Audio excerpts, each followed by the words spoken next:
Yo! Welcome back to One More Mana. My name is Derik, and today we're jumping into some Crimson Vow. I already talked about the cards that make me say bruh in Crimson Vow and all the cards that make me feel some type of way, and I know it's been a lot of craziness going on, but I could not stay away from Innistrad for too long because there are just so many fun legendary creatures. Plenty of decks that I've had brewed for a while, had scripted, and there's just one I just needed to get to, and that is none other than Runo Stromkirk. Very fun card, very flavorful card, ready to jump into it. But if you want any of the cards in this deck, or you're just trying to fill up on all the Midnight Hunt and Crimson Vow goodness, then head on over to TCG Player. TCG Player is phenomenal. Anything you're looking for, we got so many cool variants, so many cool looking foils, all that type of stuff. Head on over to TCG Player to pick it up. They'll have whatever it is you're looking for. And if you use the affiliate link down in the description below, you can help support the channel in the process. We really always do appreciate all the help. All right, now let's just jump straight into Runo. Runo is really interesting. It's 1 blue and a black for a 1/4 vampire with flying, which I guess can matter if you need it to. And when it ETBs, you return target creature from your graveyard to the top of your library. And then on your upkeep, go ahead and check that top card of your library. If it's a mana value 6 or greater creature, you can flip Runo into the beautiful monstrosity in the back. I really love the way these abilities tie together for this card. It really kind of just all flows in a way where it has a bunch of supporting abilities without any individual ability being too broken, and I really love that. Now it flips into Crothis, Lord of the Deep. I should probably read more of the story if I want to know this. I'm sure there's an answer, but I like to just pontificate, if that is the correct usage of the word. If not, I don't use big words like that, so I may have misused it. I really like this Crothis thing. I just want to know what the hell happened to Runo to get him to the point of becoming a sea monster. Because look, I get the whole human becoming a vampire and like this and that, but like for Runo to become Crothis and flip into this, there's some stuff going on. It's like when the Hulk transforms and all his clothes are kind of torn and everything because they barely fit. This is like a size difference that I'm just not understanding. It's like a Pokemon evolution, like where it's just kind of like magically teleports into something bigger. I need answers into how little old Runo becomes this giant ass Crothis. So probably should read on it, but I'm gonna just come up with some story in my head. Ate too many Wheaties. I don't know, drank sewage water. That sounds like something that could happen. Have y'all ever seen The Host? Yes, watch The Host. Great Korean horror movie where like the monster gets into some contaminated water and becomes this giant tadpole looking thing. That's what I'm gonna say. Headcanon, that happened to Runo, and that's how we got Crothis. I love Crothis. Basically, when Crothis attacks, you can make a copy of another attacking creature, a token copy of it, and if that creature just so happens to be a kraken, a leviathan, an octopus, or a serpent, you get 2 of those copies instead. I love everything about this. I love how the card all flows together.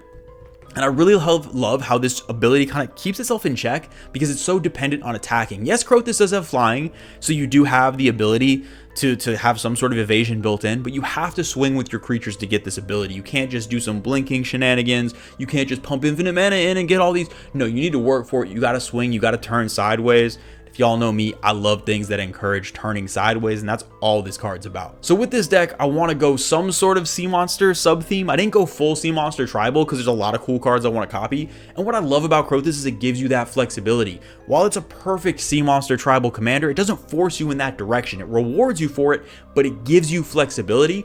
And to have a tribal commander like that, they not only can help you in a direction to build that sea monster tribal deck you've always been wanting, but also open the door for other interesting Dimir decks in general, is why this just is my favorite legend in the set so far. Now, the overall structure of this deck as we get into it, you'll see it's very similar. I have a very kind of specific style when it comes to building Dimir decks. I love Dimir as a color combination. It may end up really, as far as my 2 color combinations go, may be my favorite. I find myself drawn to a lot of Dimir commanders. I love playing this weird control-y type of game with pinpoint removal, cool reanimator shenanigans in a way that really lends itself to a really interactive, explosive game plan. And this lets us do it in a slightly different way. Y'all have seen Scarab God. Y'all have seen Ludovic and different builds that have focused on this, but this one is very unique in the sense where those have attrition-based things, or even with Ludovic, some more explosive single-swinging type strategies. This is very much about making giant creatures and getting multiples of them to swing in and punch opponents. It's going to have a lot of that same backbone, but a completely different way to utilize it and really try to win the game like that. All right, now let's just jump straight into the creatures. The creatures are really interesting for a few reasons. One, while we do have a decent number of sea monsters of the types that we need to get the extra value, I didn't go all in on that. I felt like there were other areas to focus in. Really, the most important things to me were 1, non-legendaries. Very few legendary creatures in this deck because we want those tokens don't disappear at the end of combat, so we don't want to lose tokens to the legend rule. We want to have big, cool value creatures that are not legendary. that we can go ahead and maximize our value off of and keep around to really get these cool effects. And the second one is we want a crazy high concentration of 6 CMC plus creatures. We want to have a ton. While there's definitely ways to get them in our graveyard and pinpoint put one on the top with a commander, we want to be able to reliably do it. Just playing our commander to put a creature on top doesn't mean a ton. We need to be able to flip it to get these added value and make all these tokens and do all this cool stuff. So we want to always be able to flip. So there's a ton of 6 CMC plus creatures, which is where we kind of bring the CMC of the rest of the deck down to counterbalance that, to kind of make it flow. And you'll see that as we go. But for this, we want a lot of those high mana value creatures. But we do have some sea monsters because like we want that extra value. It's just gravy if we get 2 copies instead of 1 for creatures we're already going to want to run in this case. So stuff like Spawning Kraken and Serpent of Yawning Depths and Hullbreaker Horror. All these are really interesting cards. Get huge value off of them, have a lot of awesome effects, and we can get tons and tons of copies out. I actually really like Gyruda, the hero monster of the legendary companion, man. That one.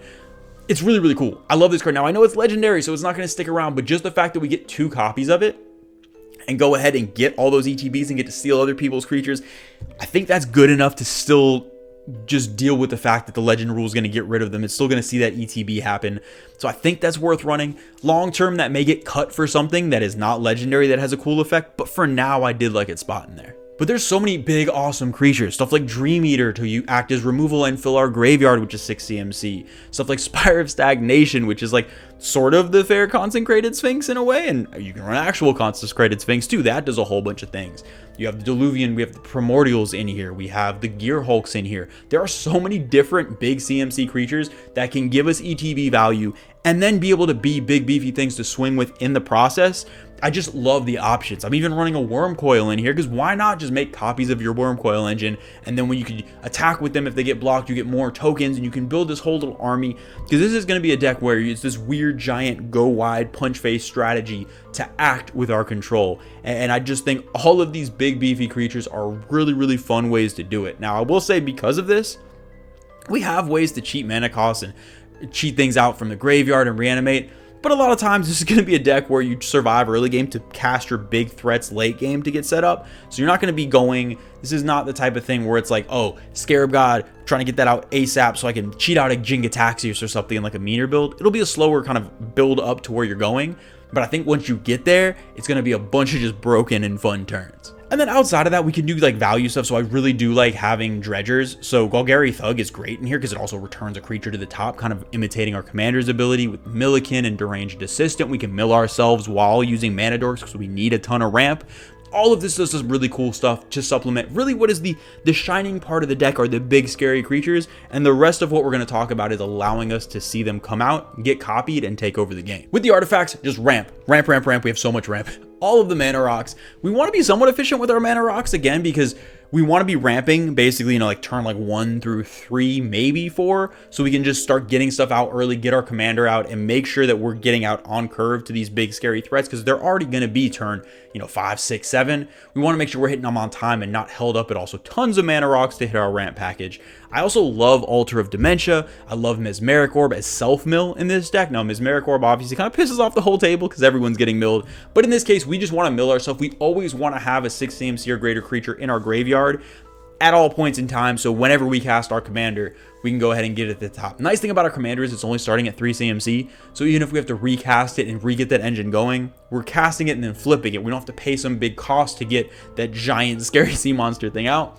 We just got to go ahead and flip our commander. So having that self-mill engine and always having something available is important. It feels really bad to be in a spot where we can't cast, flip, or basically cast, return, next turn, flip. We always want to be able to do that. With the enchantments, Animate Dead is great. Again, we're going to have things in the graveyard. Any of these reanimation things, whether they're enchantments or sorceries, do a great job of cheating mana cost. We love that.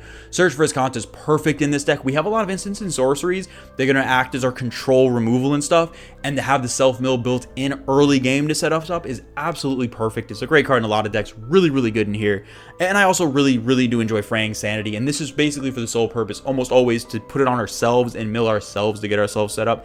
And it has some dual utility later in the game if we need it. What I will say is that whole quest for Ula's Temple, I think that's, yeah, Ula's Temple, If you have a full sea monster, that basically will always be in there because it does some really, really cool things with cheating sea monster costs. I'm in a really weird spot where I really don't have enough to really justify running it, but I feel like I'm close. If I went ahead and upped that sea monster count a little bit, this would be a great card in there, but I do think it's a card to keep in mind when you build it if you go ahead and push more into that sea monster tribal direction. And then with the sorceries, we have a lot of stuff to get stuff in our graveyard. So I love stuff like Windfall or Whispering Madness or something more direct like a Buried Alive to get those big creatures in our graveyard. Again, to set us up so that when we cast our commander, we're set up and ready to go. And with that, we have stuff like Persist, Reanimate, other ways to get these things out of our graveyard, just in case we want to reanimate something to get it out and don't want to hard cast it. Because yeah, flipping our commander is great, but it doesn't get things onto the battlefield for us. We still have to find ways to do that. And one of my favorite new cards is Ghoul's Night Out. This card is absolutely insane. It seems great. Like, it just seems like such a low mana cost to be able to get creatures from everyone, including ourselves. It's a really, really powerful effect. And in a deck that's really primarily milling ourselves, but still going to mill our opponents a little bit, just a really, really strong effect in here. With the instance, this I think is the category that really highlights how low the CMC is outside of the creatures. We're running stuff like Consider, and just kind of cantrips that we can go ahead and end up putting stuff in the graveyard and just draw a card and set up those early turns so we're not just sitting around.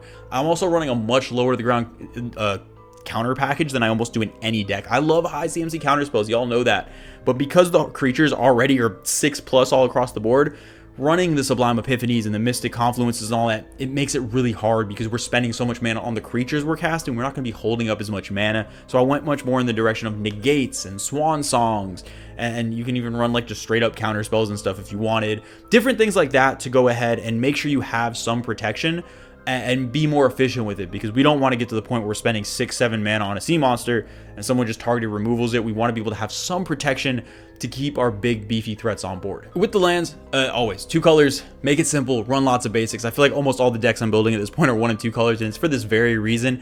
It gives you a ton of flexibility. You can go super hyper efficient, build the most expensive mana base ever, or you can just get all basics and really still have a good time. And I love that about low color numbered decks. Now, I will say stuff like Ipnu Rivulet, Nephalia Drownyard, Cephalid Coliseum. All these are really cool cards to be able to get stuff into our graveyard and allow us to kind of keep our game plan that are just thrown onto lands, which is pretty great. And that kind of makes things easier. I also really, really, really like Hive of the Eye Tyrant as just a weird targeted graveyard hate type thing, because we may be milling our opponents. This is a great way just to throw it on a land. It's not efficient, but a way to kind of do targeted graveyard removal late game if we need to, because so many graveyard shenanigans that this is just a nice thing to just throw in for basically free into a mana base. That is going to do it for all the categories, and let's jump into the best part of every deck tech. And in this case, the Vampiest, the Sea Monsteriest, the Vamp Monsters. See, what's the V Monster? The V Monsteriest, yes, part of this deck tech, and that's the game-winning step. How are we about to win the game with this deck? And it's pretty straightforward, and this is what I love about it. It's a very fun deck because we're just trying to beat face. We want to go ahead, get these big, scary creatures with cool ETBs out, make copies, get value, and beat face. Whether we're getting Sepulchral Primordials out and just stealing people's creatures, making copies, swinging, awesome. If we're just getting a bunch of nauseous Gearhulks out and swinging away at somebody and destroying their creatures and being able to punch face, perfect. Or if we want to get those sea monsters out and just make a whole bunch of Hullbreaker horrors and swarm the board with these horrors and punch face, amazing.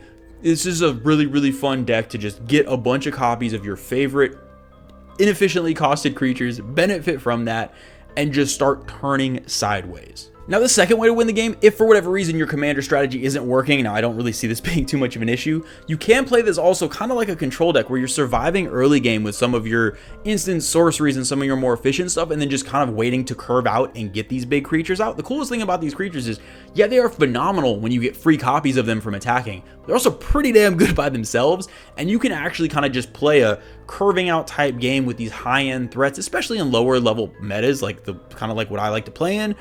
And it is a great time. You can still just be dropping Gearhulks and Primordials and Sea Monsters, and even if your commander strategy isn't getting online, still have a good time, and again, just turn sideways. And now the third way to win the game in this deck is not a surprise, but it's something that is just thrown in by coincidence and is going to be a way to pull out games you don't think you'd get otherwise.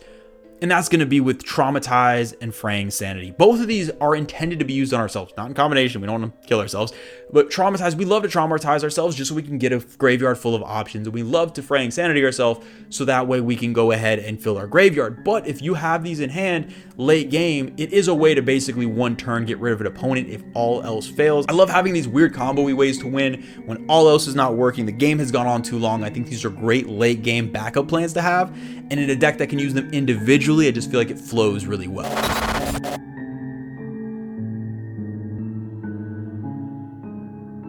And of course, you know, I couldn't forget about our weekly trip to Phyrexia and how are we about to use some Infect to win the game in this deck. And this is not efficient, not easy to do, and we're going to have to do it the hard way, and that's the best way. And I realized that was redundant, but we got some Blightsteel Colossus going on in this deck. Anytime we have a chance to make a token copy of an attacking creature, why not swing 2 Blightsteels at someone? And I think this is a very fun way to do it. I really don't think there's any ways to cheat Blightsteel because the whole graveyard shenanigans thing, it just bounces back into your deck.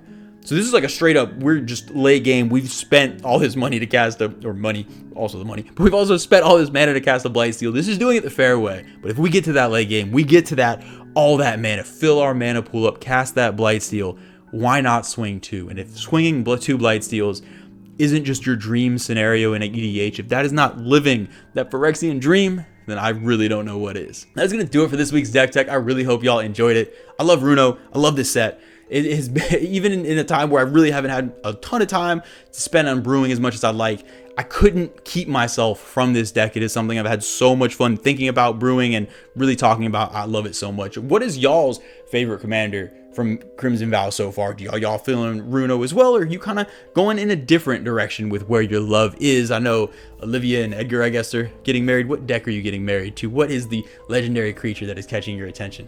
As always, huge shout out to the patrons. We love y'all so much. Really do appreciate y'all. Thank you for believing in what we do. Thank you for sticking with us. And there is so much exciting stuff to come as we kind of rounded the new year. Kind of some of it's still on the DL. We're figuring out the logistics, but a lot of new series, new fun things that are in the works.